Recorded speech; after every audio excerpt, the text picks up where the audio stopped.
interdependency and risk management? Well, here's the way that they connect.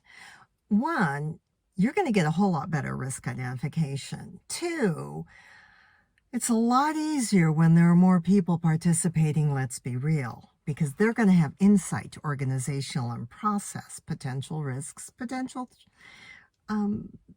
opportunities. Remember, risk is dual-natured. And last but not least, let's think about the possibility that root cause analysis over multiple risks due to interdependencies could actually be an enormous benefit. We're thrilled that you like what you're hearing and finding value in the content. If you haven't already, I highly encourage you to hit that like button and subscribe. That way, you'll stay up to date with our videos, all of them.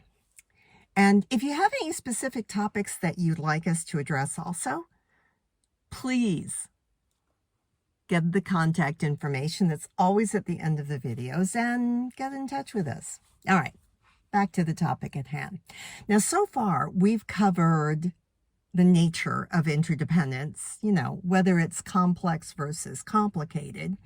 And then we've also talked about how interdependency can actually help you with your stakeholder relationship management. But most of all, here's what I'd like you to do. I want you to think about those enlightened triple constraints. Remember? Your stakeholder relationships form the basis of having realistic expectations on all sides. So the entire project operates in an environment of risk, and that's where things can either get very, very tricky or possibly more rewarding.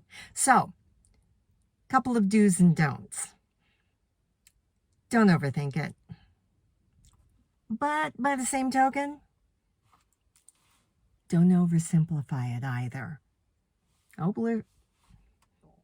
Oversimplifying is usually based on faith and assumptions. Do enlist partners.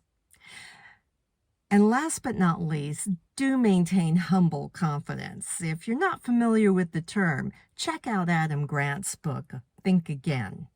Because humble confidence is what's going to be able to give us the opportunity to learn about things about the organization that we didn't even realize we didn't know.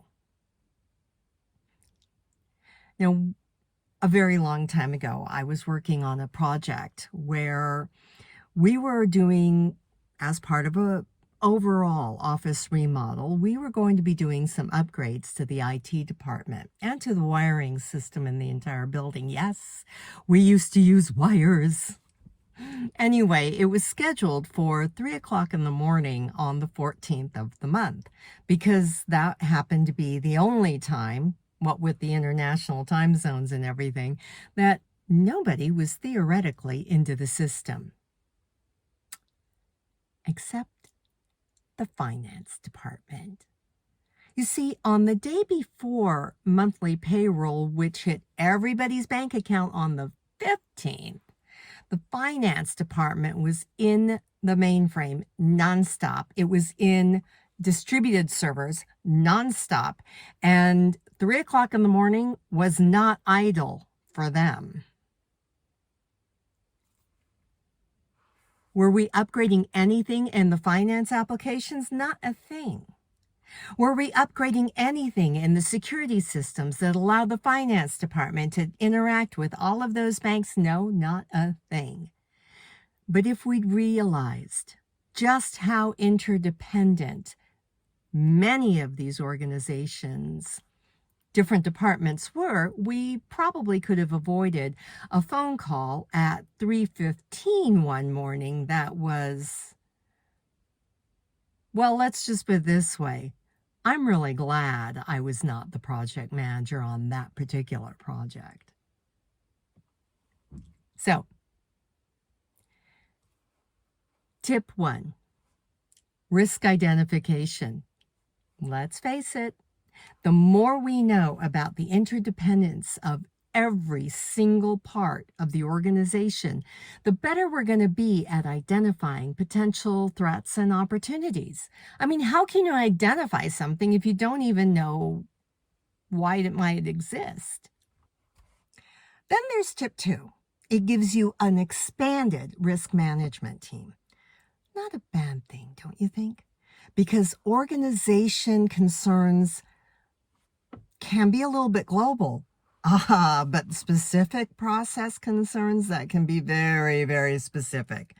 And the greater number of people are unofficially on your risk management team, the more likely it is that you're going to find those things and surface them a whole lot faster.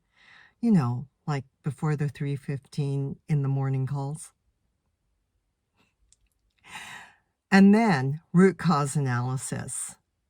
Let's face it, anybody who's studied Six Sigma, anybody who remembers how often we can put the 80-20 rule to effect, understands that if you can eliminate the 20% of root causes that cause the organization 80% of the grief on that particular topic, you've done a good job. It's been a productive job, and it's been very rewarding for the organization's value equation. And let's face it, that's what we're all here for, right? So, interdependency and risk identification. It grows your team when you understand the nature of interdependence and you have a lot of unofficial risk management team members. And 3, let's face it, our root cause analysis is going to be organizationally a whole lot more productive and profitable. This video lesson was brought to you by the Leadership Driven Project Management Academy. I'm Kimi Hirotsu Zimski. Thanks for joining us.